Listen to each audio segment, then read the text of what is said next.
Olá, meus queridos! Na aula de hoje nós trataremos sobre direitos da personalidade, mais especificamente sobre as características dos direitos da personalidade. E, conceituando brevemente o que são os direitos da personalidade, são aqueles direitos inatos ao ser humano que resguardam a dignidade da pessoa humana.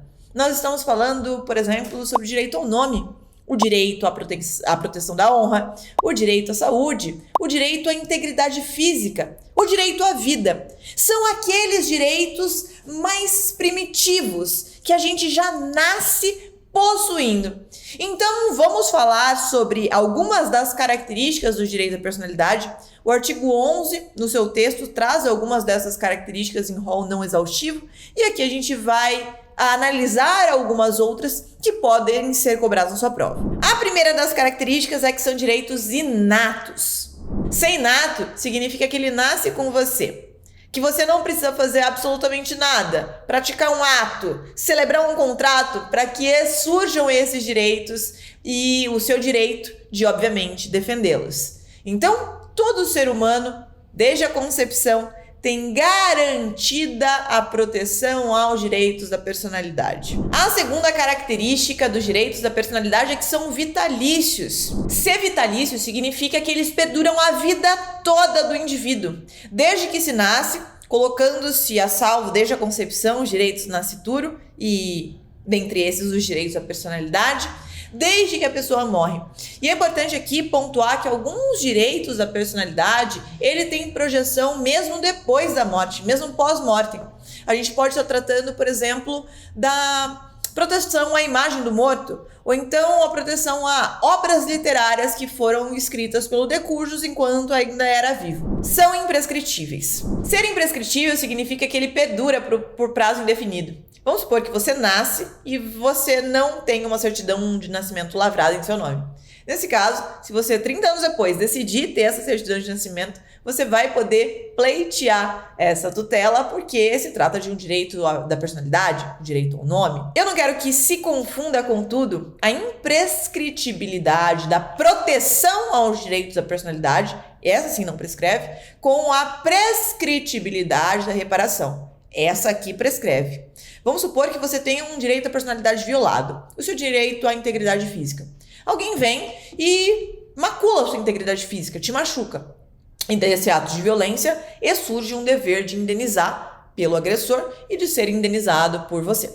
Nesse caso, você, tendo o direito de ser indenizado, você pode pleitear a tutela jurisdicional que vai tratar daquele caso e vai acabar fixando uma indenização. Esse direito, esse sim é prescritível e precisa respeitar os prazos descritos lá no 206 do Código Civil, no artigo 206.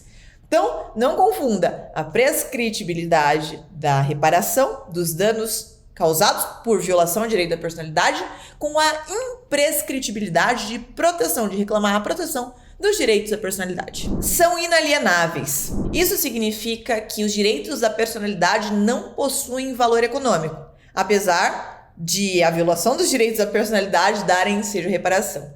Veja, você não pode alienar o seu direito à liberdade ou alienar o seu direito à sua integridade física. Você não pode vender um órgão para alguém que esteja precisando muito e queira te pagar muito bem por ele, porque isso seria um ilícito civil. Os direitos da personalidade não estão à venda.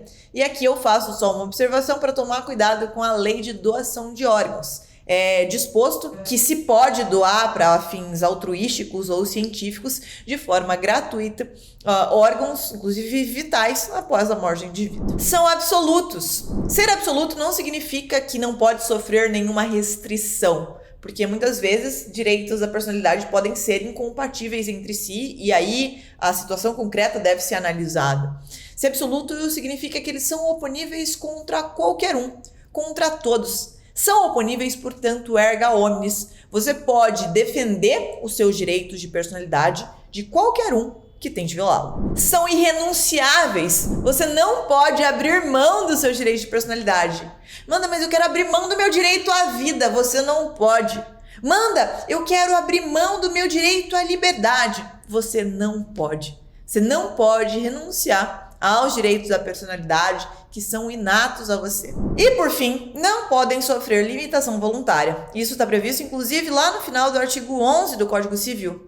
Com exceção dos casos previstos em lei, os direitos da personalidade são intransmissíveis e irrenunciáveis, não podendo seu exercício sofrer limitação voluntária. E aqui é importante que se faça um adendo, e isso é pegadinho em prova de concurso, inclusive.